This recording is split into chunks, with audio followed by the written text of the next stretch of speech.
3. So we got Omniscient Reader. The Prophet is an action adventure blending real world with sci-fi elements added to it. It's Korean spoken with English and Chinese subtitles. It's based on a hit web novel and webtoon. It kind of feels like Solo Leveling, to be honest with you. What would you do if your favorite book came to reality? That's the premise of Omniscient Reader. The Prophecy, a South Korean that follows Kim Dok-ja, a man who has read a decade-long novel called 3 Ways to Survive the Apocalypse. When the book's events come to life, he and his group of newfound allies must navigate this story in hopes of changing the ending. Will his teammate survive? Will the ending be changed? And guess what? What about the rumored planned signed deal with 5 feature films? That's right, 5 films. This is the first of many, hopefully. Find out as we talk about it. Look, I'm gonna be honest with you. I went into this movie blindly, not knowing anything about the source material, the webtoons, the web novels, the novels, nothing. All I did was I saw what was playing at my local theaters. I saw this, I saw the movie poster. I didn't even see the trailer because I knew it was sci-fi and action adventure stuff, but I did know that it was from South Korea and I wanted to experience that. I did like it and I thought it was pretty awesome and I thoroughly enjoyed it, although there are some negatives, especially 2 big ones that we'll talk about it, but I wanted to experience what other filmmakers around the world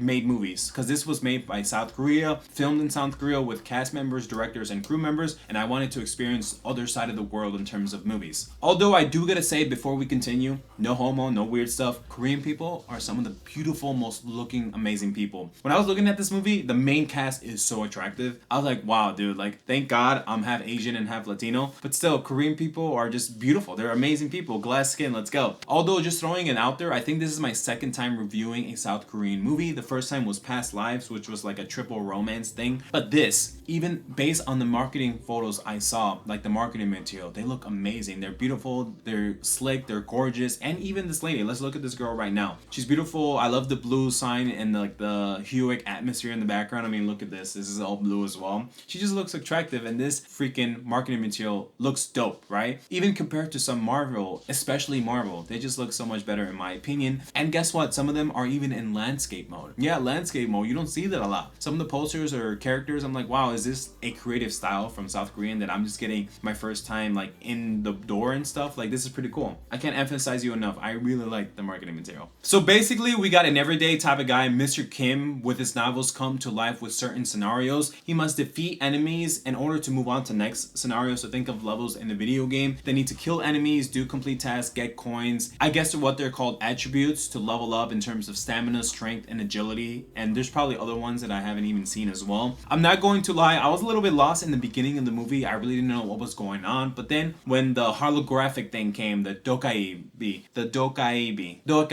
that, I think I'm saying that right. Holographic thing, it was like an announcer telling us the rules of engagement, the leveling up process, like the timer and stuff, like what you have to do, and the constellations and the people watching and the sponsors. So I really liked that because it was welcoming to onboard new audiences like myself who had no idea what was going on, but just telling us right then and there, hey, you have to do this, you have to do that, this is the rules or whatever, you know. So I thought that was pretty cool. The movie does hint at a team bond forming, although I didn't quite catch that because the pacing could be a little bit off, which we'll talk about in a second. However, now looking back into the movie, it was clear that based on the screen time and the foreshadowing of certain characters that they were going to be a team, I guess they didn't just happen until like maybe 45% of the movie. I do like the premise of the movie. I love how it uses the neon cyberpunk holographic digital images in terms of the real world. So basically they're on like the subway or they're on like a street and like a real screen would pop up like basically like a video game inventory. You can look at the shop, you can trade in points, you get like items and stuff, you can like level up and stuff. So I thought that was pretty cool. Kind of felt like an RPG and like a solo leveling game or World of Warcraft or Sword Art Online basically, where you have this neon drenched holographic thing and then you can like press buttons and stuff. So I thought that was pretty cool, blending in sci-fi with real world as we discussed before. The team consists of the main character who has like read the chapters and is like the prophecy. He kind of knows the ending but wants to change it. We have this everyday guy type Tank. He used to be in the army, so he's in the team as well. Some little kid. He talks to like bugs and insects. The 2 beautiful women that make up the team as well. She has like this webbing thing, and as the movie progresses, she gets stronger with them. Shortly after, we get this other beautiful woman with like agility and like faster and like 2 swords. We meet the sniper lady down the road, but she doesn't really get as much as screen time. She gets most of it in the second half, but I really like the sniper aspect. It's blue, it's stickers, it feels custom made the way she would want it, and I did like the synergy of the different teammates combining their strengths and weaknesses to combat foes in order to move on to the next level. So it really felt like you played a video game and like everyday type people, because I guess one of the girls is as his co-worker, and then she's like, oh, I can do this webbing thing, and like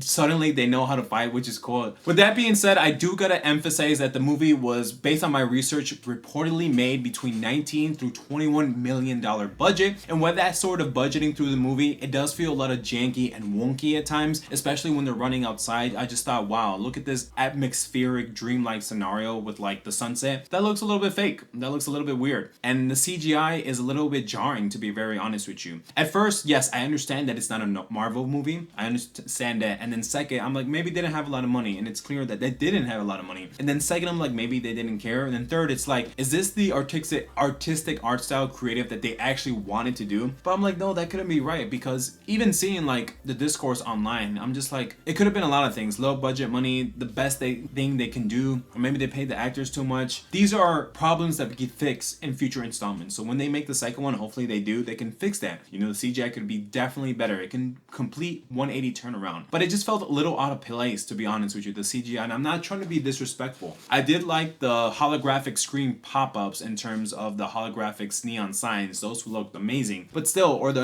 informational text, but still, the CGI wasn't really that good, to be honest with you. And I'm not trying to be disrespectful. You know, as the movie progressed, I was like, maybe this is what they wanted to do. They didn't have a lot of money. But then when we research, I'm like, it could be a mix of both, to be honest with you. But I'm not trying to be disrespectful. Another thing that could be a little bit better, that could be fixed with the sequel, is the pacing. Sometimes, and I'm sorry to say this, that I felt a little bit bored. After the first sequence, when he gets swallowed up by the sea creature, he stays there for a while, and it just stops the pacing. You get this amazing action adventure sequence to hold you over, but even that just felt a little discombobulated. And I'm trying to be disrespectful. I'm trying to be very like respectful to you guys, because this is a movie made outside the world, so I'm not trying to be like mean and stuff. I'm just letting you know that there's two things that could be fixed, or maybe this is it. You know, maybe this is from the webtoon or web novel or the source material, but I couldn't help to feel, I'm like, man, this needs to get going, you know. But after that sequence where he gets swallowed up, the rest of the movie is bonkers. It flies by, you know. It feels really good. It's like a jet engine putting your pedals to the metal, so it was pretty cool. But still, some parts did feel a little slowed down, or some boring stuff. So I'm like, yeah, we need to get you moving. But it's like, maybe something is going to happen, or the exposition, or the Dok-ja. But I'm not trying to be disrespectful, just like I told you. Look, I've seen the discourse online with negative reviews. I mean, it's kind of hard not to when you're doing research for it. But this movie looks a lot like Solo Leveling. Like, I'm looking at the Google thing right now, and like they have literally side by side with Solo Leveling. You know, I'm just like, wow, maybe they took inspiration by this, or maybe this is just like a rip-off or a mixed bag, and some of the characters play younger or older stuff. I mean, it's hard not to. The discourse online was the CGI, which I did talk about. It just felt wonky or out of place. The only reason why I didn't put my foot on it, like I told you before, because I thought it was low budget, creative art style, or just a mix of both.